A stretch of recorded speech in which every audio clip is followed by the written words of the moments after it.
Ladies and gentlemen, what is going on, everybody? This is Joseph Conlon here with your Monday Night Raw review on Monday night, June 7th, 2021. I have no words, man. I literally tweeted it out before I hit that record button. I literally have no words about the way they ended Monday Night Raw tonight with Alexa Bliss and Shayna Baszler. You even got WrestleVotes tweeting out if that shit was a top 5 worst segment in the history of Monday Night Raw. It was that bad. I would agree. I am sick and tired of this Alexa Bliss fiend bullshit, man. Alexa Bliss cannot do it by herself. She's terrible. She's not good. She's not good. She's not scary like Bray was. We're going to talk about it. We're going to talk about it here on the Raw review. We're going to make a fast review again, a quick review here on a Monday night. I'm glad to be back on the channel, man. Friday night, we did a quick Dynamite review. For Dynamite, which I usually go an hour for, 20 minutes was a quick review for me. Wesley Williams was not there because I had computer issues.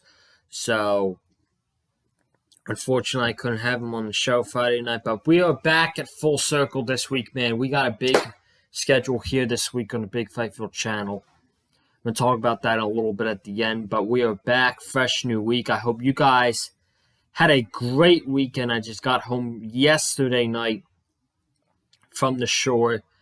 And we had Monday Night Raw tonight, 2 weeks away until a Hell in a Cell pay-per-view, which I'm pretty sure nobody's looking forward to. A Hell in a Cell pay-per-view that nobody is looking forward to. We had a battle royal to have new number one contenders for the Raw Tag Team Championships, which was honestly the only positive thing on tonight's show. If you ask me, this was the only positive thing that has happened on tonight's show. Besides that, this show is a complete, ridiculous disaster. As it always is with Monday Night Raw. But before we start, if you haven't already, go ahead and check out the video last week when I still talk about the releases. Last Wednesday, episode, I didn't put in a title, but that is going to be episode 9 of the Big Fight Field podcast. We'll have episode 10 this weekend. Go ahead and check out that video of the releases. And go ahead and check out the AEW Dynamite review that I did by myself last Friday while I was spending my weekend 4 days down the shore in Atlantic City, New Jersey. So, let's dive into tonight's Raw, man, really quick. Not quickly, but a brief review, 15-20 minutes. Then we are out.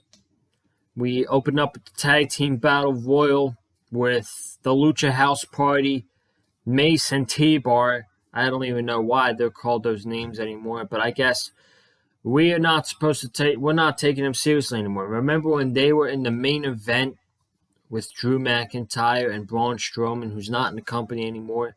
Those guys were in the main event, not good at all. It was terrible, but those guys went from main event to jobbers in the Raw Tag Team division, man. Oh, boy. So we had them, and then they were the first two teams out, Lucha House Party and Mace and T-Bar. Then we had RK Bro, the New Day, and the Viking Raiders. And the Viking Raiders won this tag team battle royal, dumping out Randy Orton. Both members of the Viking Raiders were the last two to remain, and they won the tag team battle royal, and they are going to challenge AJ Styles and Omos for the Raw Tag Team Championships. I'm guessing that is going to happen on an episode of Raw coming up. I don't see that happening at Hell in a Cell. I could absolutely see this being on a Raw episode. But this was the right thing.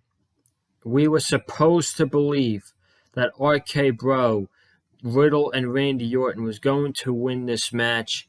It's too soon. It's too soon for RK Bro to become number one contenders, because we're going back to we're going back to full shows. We're going back to normal shows, July 16th, as WWE says it. Every single show, every single night, we're going back on the road, and RK Bro winning the tag team titles would be much, much better in front of a live, instead of I think we all know that it would be much better than winning the tag titles in front of a full capacity crowd instead of, the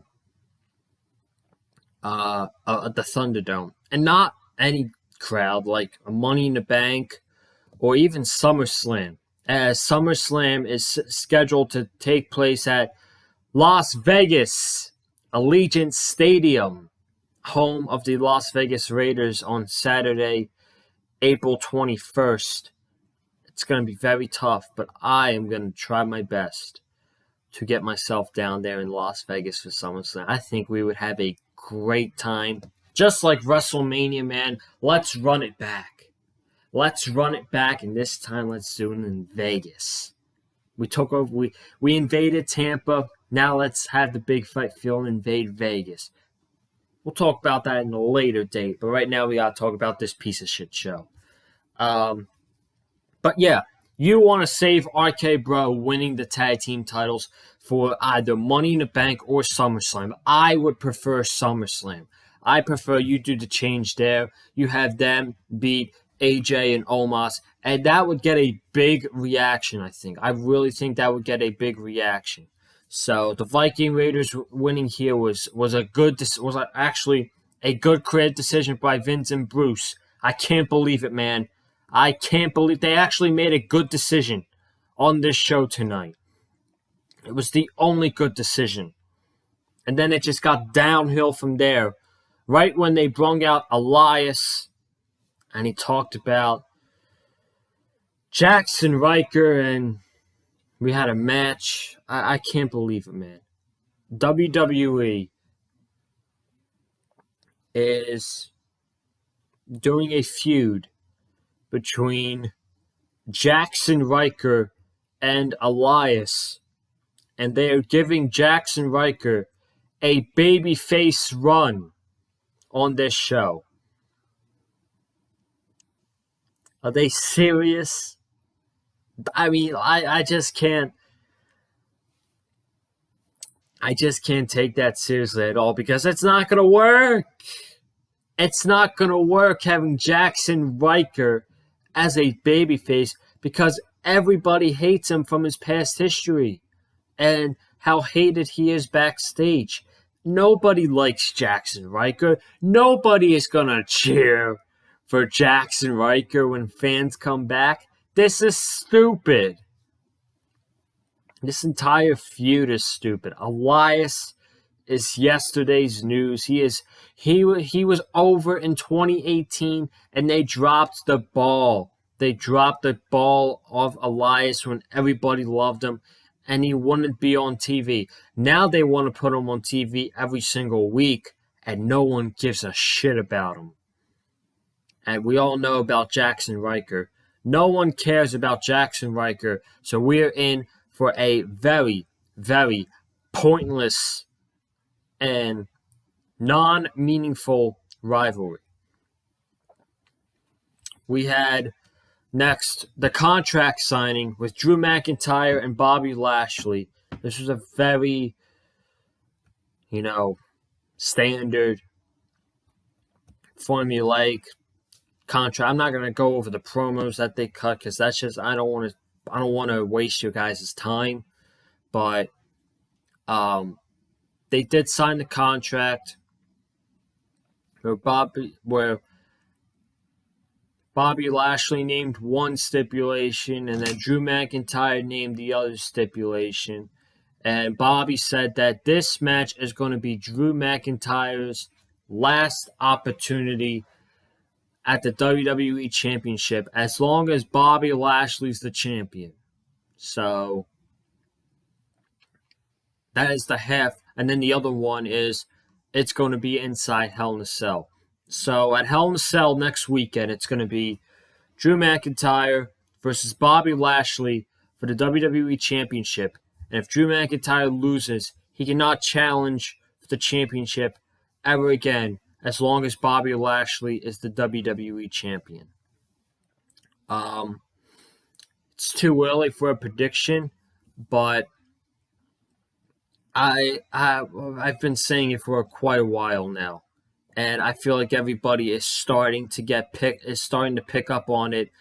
Drew McIntyre has got to get out of the WWE title picture, man. You want this show to be fresh. You want the show to be not exciting because the show's not going to be exciting regardless, but you want the show to feel a little bit fresh. Drew McIntyre has been in the WWE Championship picture since January of 2020. That is ridiculous. That's way too long for Drew McIntyre. He should have been out of that by WrestleMania when he lost to Bobby Lashley. That should have been it for Drew McIntyre. This is it. Hell in a Cell is his last match for a world title for a very, very long time. Because a lot of people are starting to pick up on it, and a lot of people are getting sick of Drew McIntyre being in the same spot for the WWE Championship. And now, with SummerSlam looking like WrestleMania, 65,000+ people, Allegiant Stadium, you want to get the best card that you can. And I'm going to talk about it Saturday on the Big Fight Fuel podcast. You want to make SummerSlam feel as big as possible. Drew McIntyre being a WWE champion is not the way to go. Bobby Lashley being the WWE champion is the way to go, and I'm going to explain that this weekend. So that was honestly the biggest thing to come out of Monday Night Raw tonight was the stipulations for that match. As far as the Hell in a Cell match, I don't care that they're in Hell in a Cell. I don't. It should be a good match, but the thing that I care about the most is creative getting the right decision. And the right decision is Bobby Lashley retaining the WWE Championship. Ricochet versus Humberto Carrillo. Sheamus has a face mask, just like Cody Rhodes did when he broke his nose. So Sheamus has to wear a mask over his face due to doctor's orders. And Ricochet and Carrillo had a match where the winner would get a United States Championship match against a Sheamus. We saw this coming from a mile away. None of these guys were winning against each other clean. This was going to end in a countout. That is exactly what happened. And more than likely at Hell in a Cell, we are going to get a triple threat match with Ricochet, Humberto, and Sheamus. Eva Marie is set to debut next Monday on Monday Night Raw. Oh joy, they're giving us a warning, folks. They're giving us a warning that a disaster is about to come next Monday on Monday Night Raw. Oh joy, I can't wait. I can't wait. So we'll go from one night enjoying NXT TakeOver, 2.5 hours of pro wrestling, We'll enjoy that. And then the next night, we'll have to watch the debut of Eva goddamn Marie. Eva fucking Marie. Unbelievable. I actually got news on Eva Marie as of this morning. It was reported by WrestleVotes that she is planned to have a muscle next to her side. And the two names that were being thrown around were Mercedes Martinez from NXT and Piper Niven from NXT UK. And this makes no sense. This makes no sense. Neither of them. Why would you want to ruin their careers on Monday, especially Mercedes Martinez? She is 40 years old, and one of her bucket lists was to come to the WWE. And now she's there. First, they wanted to put her on Monday Night Raw and put her on Retribution. And she had to request to go back down to NXT because she knew what she was getting herself into being a part of Retribution. That didn't last long. Mia Yim was a part of Retribution. And 6 weeks ago, she was on the SmackDown roster, and they haven't used her yet. So, it looks like Mercedes has made the right decision because Mia Yim has not been used yet on SmackDown. I would not be shocked at all whenever the next batch of releasings are if Mia Yim is released. I would not be surprised. And then Piper Niven. I mean, Jesus Christ. She's still in NXT UK. I thought we were supposed to go from NXT UK to NXT in America. And then when you're ready, you go to the main roster. I guess we're just throwing that out the window. We're going to go from NXT UK straight on down to the main roster. If she is in the hands of Vince McMahon and Bruce with Eva Marie, her career is dead. Her career is done. And I like Piper Niven. I remember her match she had with Toni Storm and Kay Lee Ray. I think that was in 2020, in the beginning of the before the pandemic. That was an awesome match. I don't know why I said awesome. That was an awesome match. And yeah, I've been a big fan of hers ever since. I don't watch NXT UK on a regular. I don't think anybody does, but just anybody on the main roster, on Monday Night Raw especially, their career would be dead. So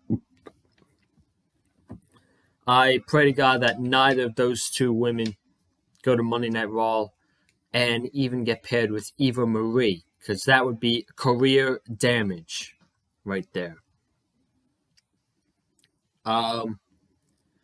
Nikki Cross, I'm going to talk about two more things, then we're out.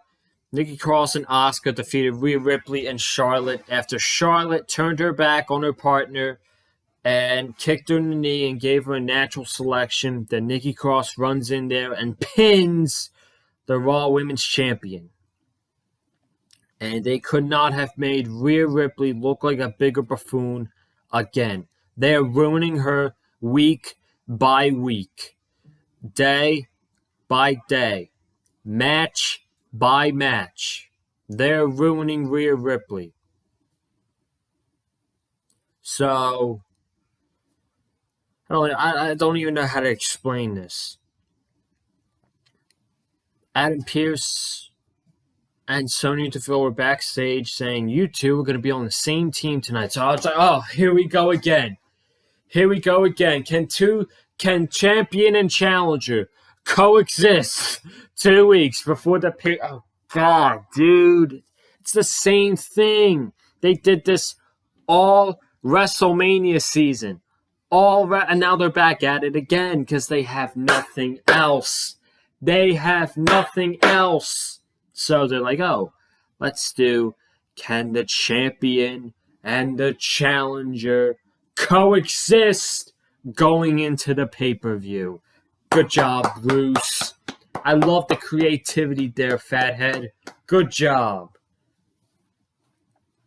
And then Rhea willingly accepts Charlotte to be her tag team partner, and then the partner she willingly accepted to be with turned on her in the middle of the match. She looks like a complete, blithering, effing idiot.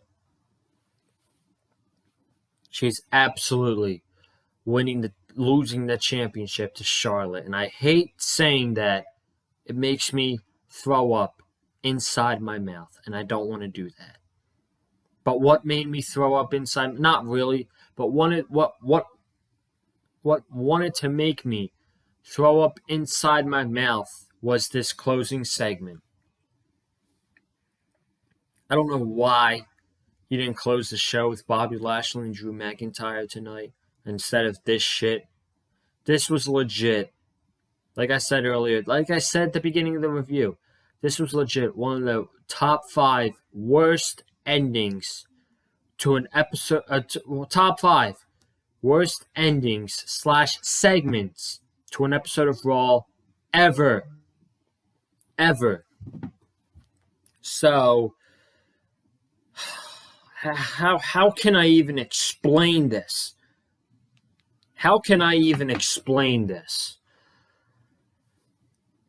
Shayna Baszler is sitting on the swing with Alexa Bliss, and Bliss tells her to apologize to Lily, tell her, I'm sorry, and Shayna takes the doll, and she says, I'm sorry, and then I don't even know what she said after that, to be honest, but Alexa went after Shayna. She throws these weak-ass punches to Shayna Baszler. Like, I'm supposed to believe that Alexa Bliss is going to actually hurt an MMA fighter in Shayna Baszler. And then Baszler just throws her outside of the ring. And she takes Lily and she stomps on her.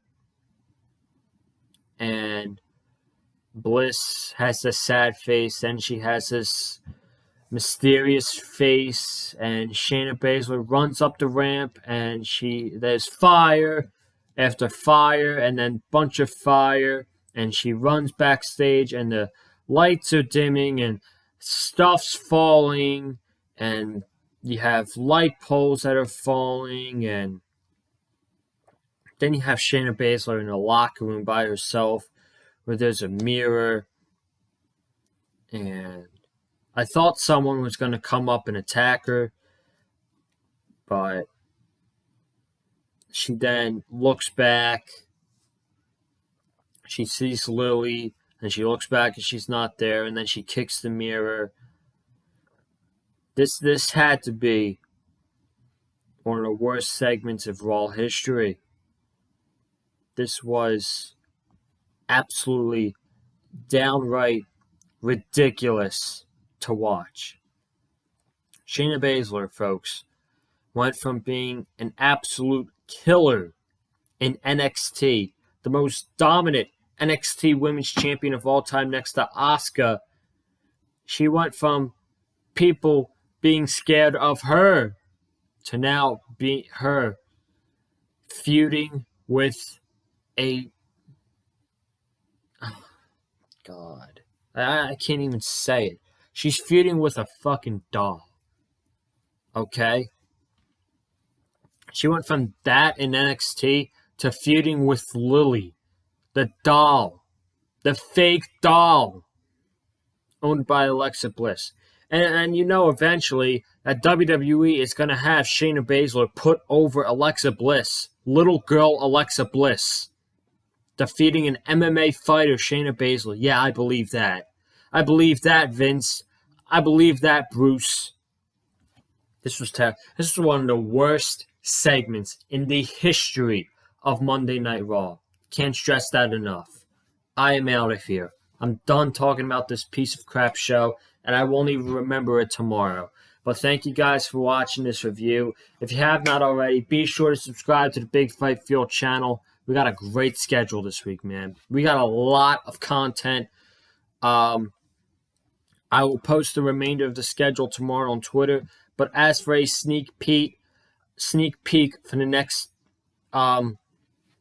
3 days, tomorrow night, NXT review with Cameron Johnson here on the Big Fight Field channel. We got the go home show before this Sunday's NXT takeover in your house. This is a big NXT week right here on the Big Fight Field channel, man. Lots of NXT content.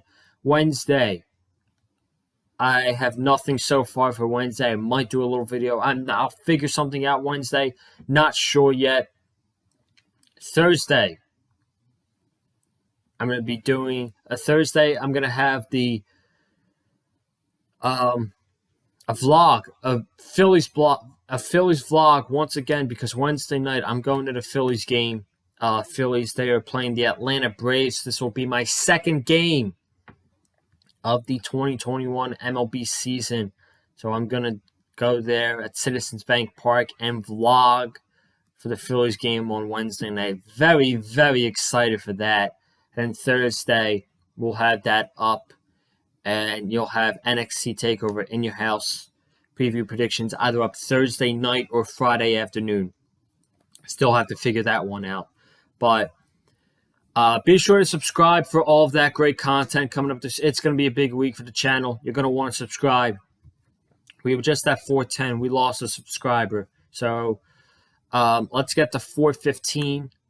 All right, a short term. Let's get the 415 subscribers here on the channel. Comment down below your thoughts about tonight's episode of Monday Night Raw. Follow me on Twitter at Colin_Joseph and hit that like button if you like what you heard from me in tonight's review. And I will see you guys tomorrow night for something that I'm actually excited to talk about outside of Monday Night Raw or besides Monday Night Raw. I'm never excited to talk about Raw, but like I said, we could put that in the rearview mirror and we could focus on NXT heading in the takeover this Sunday night. Have a good night, guys. I will see you tomorrow for the NXT review with Cameron Johnson here on the channel. Have a good night, stay safe, and as always, stay classy.